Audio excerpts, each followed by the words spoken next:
Olá, bem-vindos ao canal Diário de Literatura e hoje eu vou fazer um resumo ou tentar de Tio, José de Alencar. Vamos lá.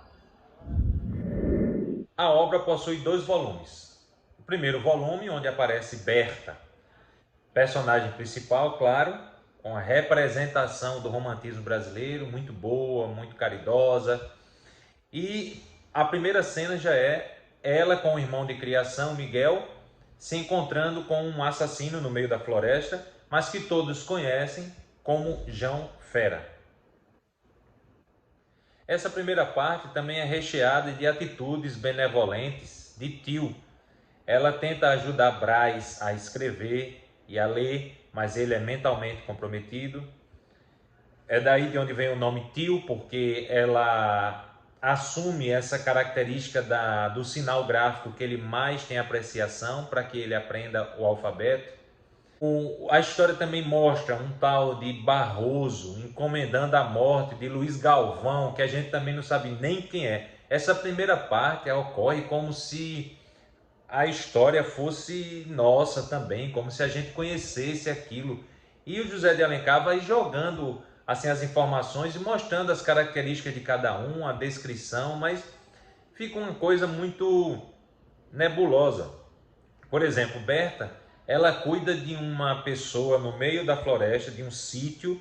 Essa pessoa tem doença mental, convulsiona, tudo mais. Não sabemos por que Berta, tão nova, tem essa ligação com outra pessoa e ajuda a alimentar essa pessoa. Tem também uma situação em que o João Fera faz tocaia para matar o Luiz Galvão, mas ela chega um pouco antes e acaba o convencendo que ele não deve matá-lo e dando uma joia, um pingente, para que ele venda e fique com dinheiro e poupe aquela vida. Aparece ou as outras crianças, as quais ela brinca muito. E ela tem o Afonso e o Miguel, e ela fica sempre naquela de... A gente não entende se o romance é da Tio com esses dois, se vai haver um crescimento, e a gente fica meio confuso nessa primeira parte. Na segunda parte, a gente acaba descobrindo uma trama. Tem uma determinada pessoa chamada Ribeiro que se apaixona inicialmente por uma mulher chamada Bezita, que também era cortejada por Luiz Galvão e que também gostava muito e era o amor da vida do João Fera. O João Fera, na verdade, era capanga da fazenda do Luiz Galvão. Mas aí o Ribeiro, que é o mais rico, teoricamente, casa com a Bezita e viaja, desaparece para resolver uma herança.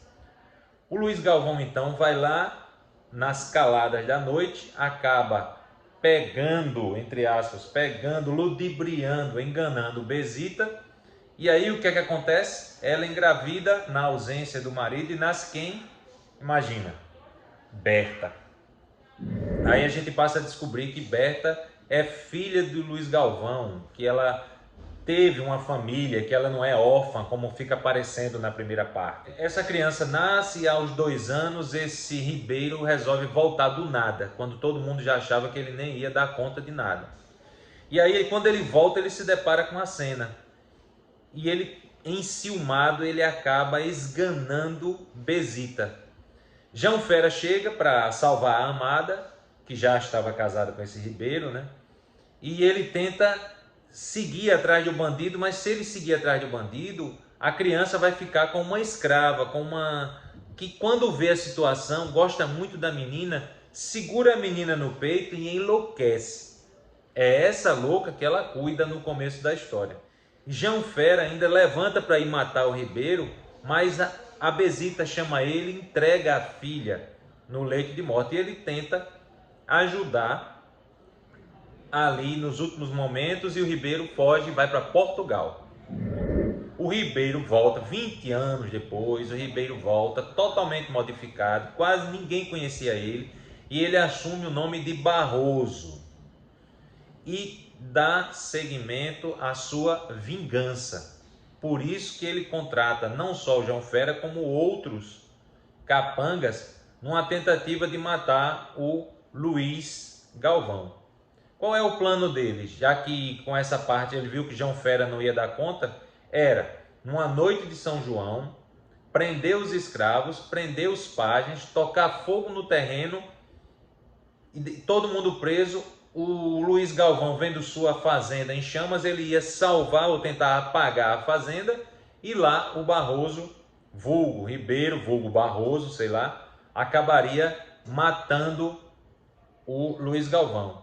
Na hora em que o fogo começa, da noite de São João, que está todo mundo preso, que ele recebe a paulada na cabeça, o Luiz Galvão, do Barroso, aí, para você saber o final da história, tem que ler embaixo na descrição desse vídeo. Neste livro, Tio, me parece que José de Alencar faz a mesma estratégia, como se ele dividisse a história em duas partes e ele pegasse uma parte final e colocasse no começo, para depois vir a segunda parte que dá todo o brilho da história. Mas a segunda parte, é óbvio, só dá o brilho à história porque você conhece mais ou menos o cenário da primeira. O problema é que ele demora muito na descrição da primeira parte, a ponto de eu ter desistido da leitura. Daí, entrando em contato com um amigo meu, Carlos Henrique, que me pediu para ter calma, para voltar a ler, para ter um pouco mais de esperança, mas se recusou a me dizer o final. Daí, então, eu resolvi dar mais uma chance ao livro. E devagarzinho eu fui lendo, mas até a página 120, cara, horrível. É só descrição e você pensa seriamente em desistir. De repente, como num passe de mágica, ele faz igualzinho o Guarani. Ele apimenta a história, ele dá sentido e você já não consegue mais parar de ler. E o final é maravilhoso. Eu acho que a sequência do romance seria a descrição, o conflito, o clímax e o desfecho. Neste livro do José de Alencar, eu achei o clímax muito mais intenso, muito mais do que o desfecho. O desfecho é um livro de romance, quer dizer, no romantismo você até espera que morra no fim, mas estava na cara que a Tio não ia morrer no fim, né? A personagem principal.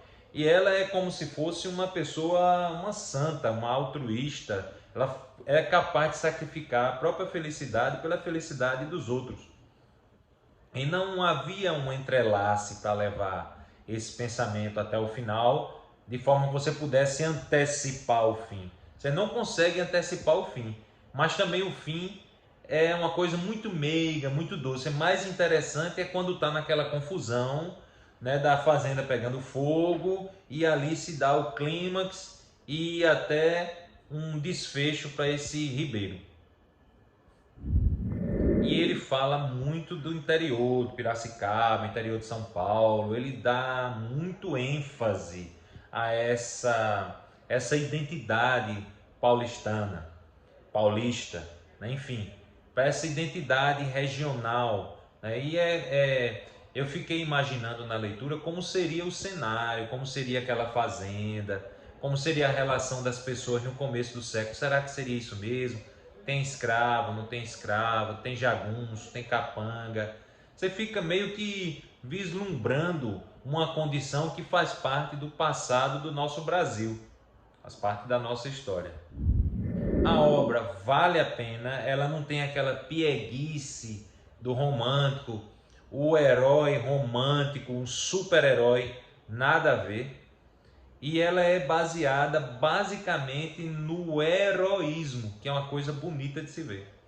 Bom, então, eu gostei muito de ler essa obra, pelo menos na minha segunda tentativa. E espero que você que está me acompanhando nessa jornada dos livros clássicos tenha gostado.